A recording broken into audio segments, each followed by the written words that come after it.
e o rio Brandão como fonte final do escoamento, né?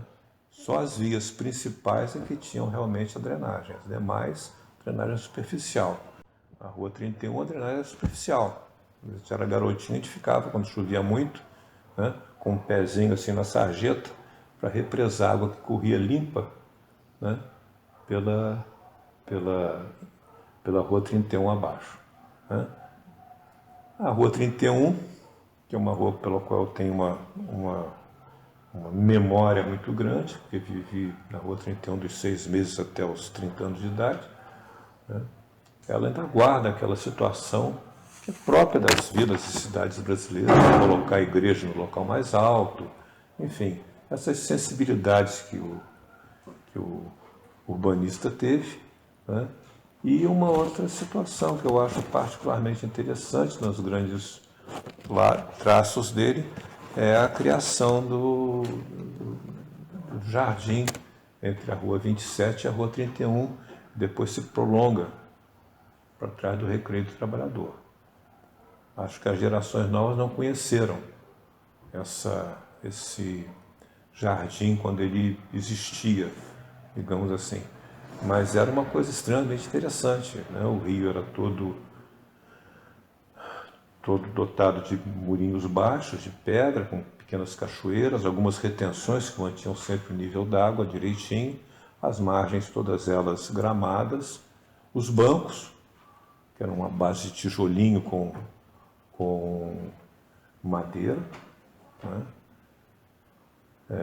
Algumas pérgolas plantadas com buganvílias, né?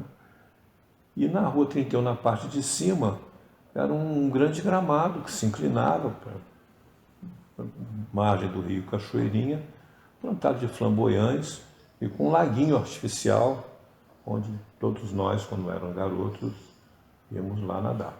Laguinho pequenininho, mas a gente ia lá nadar, né? E a vida se passava ali. Diz o meu filho que a gente vivia no oásis. Acho que ele tem alguma razão, né? Não na nossa juventude, mas na nossa infância realmente existia isso. Bom, aí tem gente que pergunta se o plano do Atílio realmente significava uma separação de classes ou qualquer coisa dessa natureza. O plano natural não. Aquele primeiro, original, não significava isso. O Atílio marcava uma grande superquadra e a superquadra era para os apartamentos operários, né? Então essas pessoas que sustentavam a CSN nos seus aspectos funcionais mais modernos, modestos e assim mesmo extremamente árduos, né? Morariam perto da entrada da usina. Essa situação ela se repete quando o Atílio faz a Fábrica Nacional de Motores em Duque de Caxias. Ele segue o mesmo preceito de colocar os operários mais próximos da fábrica e as demais pessoas, os demais funcionários mais distribuídos ao longo da periferia dessa área central, digamos assim. Mas o projeto do Atílio não é cumprido integralmente. Quer dizer, na verdade, a quadra central acaba por se desdobrar em diversas quadras, que viraram quadras comerciais, e aquilo que era coletivo acabou sendo realmente um conjunto de residências familiares, individuais, unifamiliares, todas elas geminadas e algumas poligeminadas, né? E assim a coisa foi feita. Essa decisão, dizem que foi uma decisão de governo, no sentido de não precipitar e colocar as pessoas que não estavam habituadas a morar em apartamentos dentro de apartamentos, né? Então o plano foi desvirtuado sobre esse aspecto. Agora, vivendo na cidade de Volta Redonda, na Vila Santa Cecília, e nos bairros que depois, pela natureza do processo migratório, né, vieram para Volta Redonda numa velocidade sem precedentes, né? Volta Redonda, quando a CSN veio para cá em 1940, tinha 9 mil habitantes. Ela decuplicou essa população, pelo menos durante 2 décadas, né? E se tornou uma cidade extremamente mais populosa. O 5º distrito de Barra Mansa, em 10 anos, era mais populoso do que a cidade de Barra Mansa. Então cresceu além das fronteiras do plano, digamos assim, naquilo que se chamava Volta Redonda Velha, e que na realidade era Volta Redonda Nova, né? Porque a velha passou a ser, ou deveria ser, a cidade, o projeto que o Atílio fez.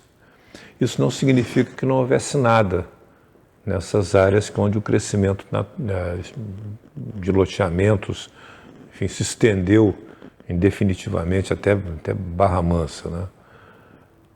Já existiam ali pelo menos 2 povoamentos. O de Niterói, que ficava na margem esquerda do Rio Paraíba, e ali na cabeceira da Paulo de Fronten, entroncamento com Amaral Peixoto, existia essa antiga estação.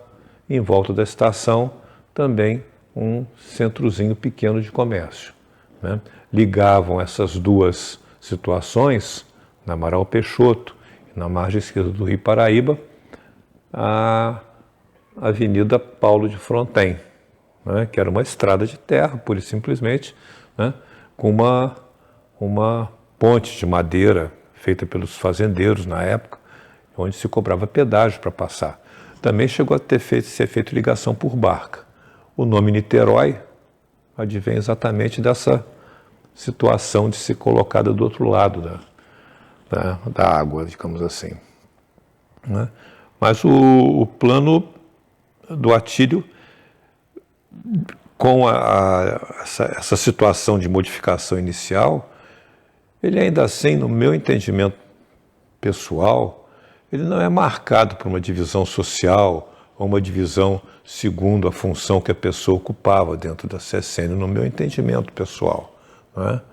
Não é que nós não saibamos que alguns bairros receberam realmente o operariado e outros bairros receberam as classes, os profissionais, digamos assim, que eram dirigentes da CSN ou que tinham uma função de chefia, de determinação, enfim, mais determinante no funcionamento da CSN, né? Eu acho que isso realmente ocorreu. Mas os espaços eram espaços muito próximos, muito pequenos. Eu me lembro, por exemplo, que quando eu fazia o ginásio científico, que os meus companheiros de sala, eles vinham de todos os bairros, eles não vinham somente de um bairro determinado, entendeu? Nós namorávamos e andávamos de bicicleta em todos os bairros. Então, o fato de você ter bairros com essa situação, casas menores e tudo mais, ela, no meu entendimento, ela não dava uma dimensão desta natureza. Existem pessoas que falam que quem era chefe morava no alto da colina, quem era, enfim, que não era chefe morava embaixo, mas isso não é verdadeiro. O bairro Monte Castelo é um bairro popular e está lá no alto, né? Enfim, o que eu acho é o seguinte, é que você, ao fazer um projeto, você é obrigado a tomar certas decisões e certas definições. O importante do projeto da cidade, do urbano, é que essas situações que possam parecer diferenciadas sejam de alguma forma integradas. E o Atílio integrava essa situação muito bem. Por exemplo, ele integra todo o conforto na vila através de um jardim em corredor, não é? Ele integra a população do bairro 60 com a população da vila e tudo mais na Praça Pandiacalógeras, assim como integra o pessoal da 60 e o pessoal do Monte Castelo na Praça do Monte Castelo, não é? Então ele tinha uma habilidade para transformar essas diferenças em pontos de encontro, onde essas pessoas convergiam. O Recreio do trabalhador era um ponto de convergência, né, onde as pessoas todas iam para lá para ver os jogos que a CSN trazia e tudo mais. Para as competições escolares, para os concursos de bandas, de fanfarras, enfim, tudo aquilo que era produzido para a cidade ocorria nesses locais públicos que foram criados em 1940 no primeiro projeto. Existia, quando jovem, diferenças assim de rua para rua, de grupo para grupo, de bairro para bairro, né? Mas nunca enxerguei isso assim como um plano que tivesse contido nas suas linhas uma segregação social. Não vejo isso. E até acho uma injustiça, digamos assim, quando essas coisas são colocadas, porque certamente só se depara com essas dificuldades de acomodar no espaço as pessoas quem se vê às voltas com papel em branco, né? É difícil, não é uma coisa simples. Há vínculos afetivos.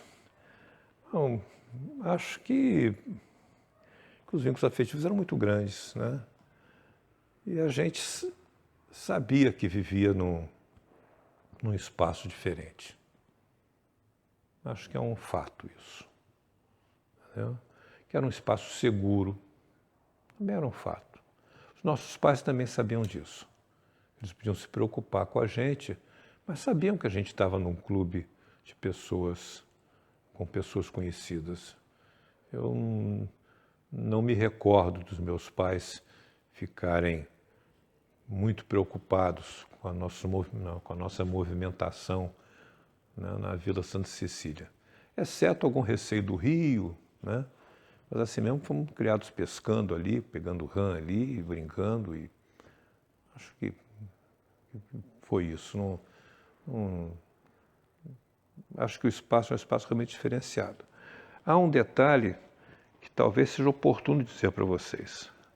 No ideário lá do Estado Novo, e isso não é uma elegia ao ideário, mas na cabeça do Getúlio, ao se criar a nova indústria, ao se criar a nova avenida, como ele fez lá no Rio de Janeiro, criando a Avenida Central, que praticamente articulou novamente a cidade em torno de um eixo de desenvolvimento,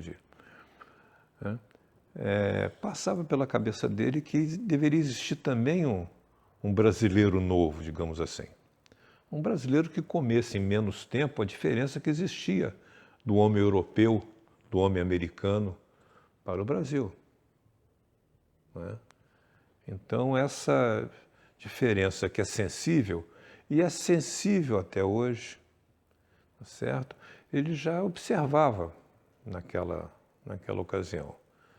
Então, ele também propunha esse homem novo, esse brasileiro novo, né, mais contemporâneo, mais afinado com o seu tempo, com as suas técnicas e tudo mais. Então é provável, ou pode acontecer, talvez, que você, ao se sentir num ambiente urbano, equilibrado, saudável, seguro, nós tenhamos experimentado um pouco desse país desenvolvido, né, que não acontecendo de modo amplo, geral e restrito em todo o território nacional, acontecesse ali, em Volta Redonda, na Vila Santa Cecília. A verdade é que se você saísse da vila e fosse em outro bairro, bons bairros, Niterói, um bairro que era ótimo, né, ainda assim você sentia um pouco essa diferença. Um local sem muros, sem cercas, com os gramados todos integrados, não é? Você podia brincar na rua, nas noites de verão você se sentava no meio-fio, ainda estava quente do sol, não é? As crianças todas né? As mães chamavam quando estava na hora de entrar, gritavam das varandas, fulano, ciclano, né? E você saía correndo para ir para casa. Quer dizer, isso foi realmente uma infância diferenciada, né? Hein? Ah, sim, o Recreio do Trabalhador oferecia uma infraestrutura extraordinária, né? Uma piscina e tudo mais. Os clubinhos do Laranjal, por exemplo, eles surgiram muito depois. Não surgiram quando você era garoto, né? Quando eu era garoto, né? Quando eu era garoto, todo mundo pegava o seu calção, saía de casa correndo, ia no Recreio do Trabalhador, mostrava a sua carteirinha e pulava dentro da piscina, né? Com salva-vidas, com tudo. Salva-vidas com cruz vermelhinha no peito e tudo mais, né? As mães chamavam os salva-vidas e falavam, fica de olho no fulano, né? Então, era realmente uma coisa com essa diferença.